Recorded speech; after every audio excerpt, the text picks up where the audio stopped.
I'm Robert Cozy. I'm the publisher of Canadian Contractor, and we are here again at the ITW warehouse where they have a test facility.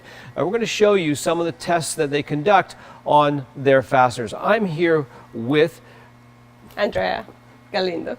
And I'm here with Andrea Galindo, and she is the technical specialist that will help show us exactly how these tests are conducted. Andrea, what are we looking at here? What is this machine? All right, so this is a United Speedy Tester machine, and we use this machine for testing the tensile strength of materials. The tensile strength, and what does tensile strength mean? So it's the maximum strength the metal in this case can hold in terms of pounds of force. Okay, so that means you're pulling it, you're basically pulling it apart this way. Exactly. Like I can imagine there must be an awful lot of tensile strength in here. What are we expecting the screw to hold up? So it varies. It depends on the size and on the length of the screw itself.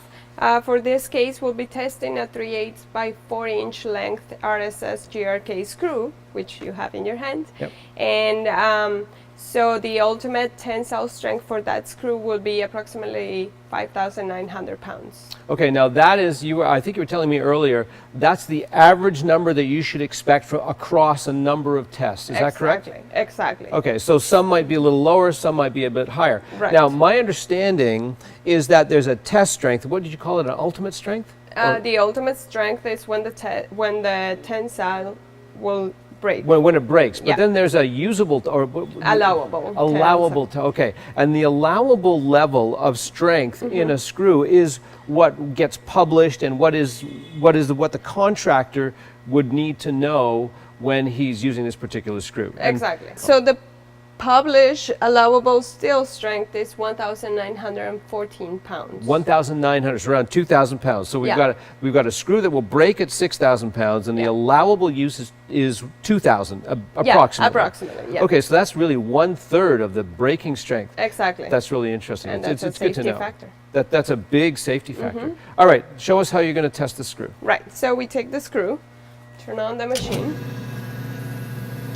All right. So we take the grip. We insert the GRK screw, and we want to have the washer flat, as I mentioned before. And we open the grids. Right, so now we're going to reset, so we have the load at approximately at 0, and as simple as that. Oh, now it's actually started? So Oh, I can see the loads going up. load It's at is 223, increasing. 4, 5, 9. Whoa! Oh! Okay. All right. I'm good. Okay, so we look at this, and now the test, the screw broke at 5672.8. And the approximate number we're looking for is around 5.9. right, Okay. 5.824. 5.824, okay. Yeah. So now that's a little lower than what the expectation is, but you would do 5 screws. Like, tell me a little bit about an actual test. Right.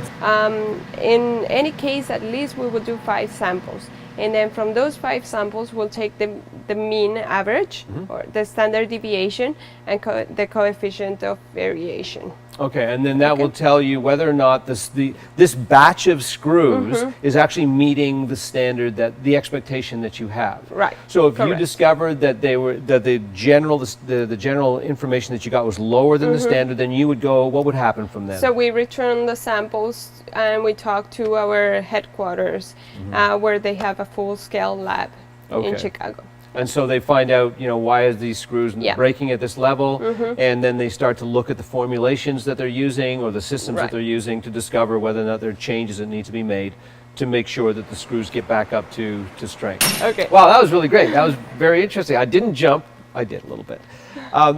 Next time we're going to do a pull-through test. I understand. Right. And I want to talk a bit more about the mechanics of the construction of the screw, because it's really interesting to find how exactly you make sure that you get the kinds of tensile strength and other strengths that you need.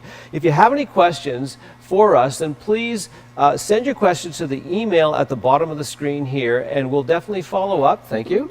And maybe we can answer the questions next time on the ITW video. So happy to hear from you, and thank you very much for what you showed us. No problem.